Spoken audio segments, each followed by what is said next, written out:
Welcome to Guide Guru. We hope this video helps. You begin by confirming gear and immediate framing. Set camera to manual and dial ISO 100-400 for clean images. Choose aperture for desired background blur.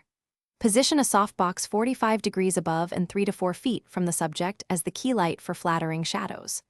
Once done, take a test frame, check histogram, and adjust shutter speed between 1/125 and 1/200 to freeze subtle motion. Make sure white balance matches your lights so colors stay true.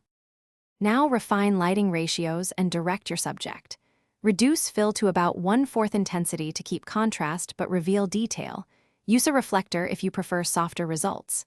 Introduce a hair or rim light with a grid placed 2 to 3 feet behind to separate the subject from the background and create depth. Guide the model. Ask them to angle shoulders and lower the chin slightly while looking toward the key light for catch lights. Once comfortable, shoot continuous bursts and adjust light power to perfect skin tones. Finish by selecting the best frames and processing RAW files for maximum control. Correct exposure, tint, and reduce noise while retaining highlights. Apply retouching that preserves skin texture.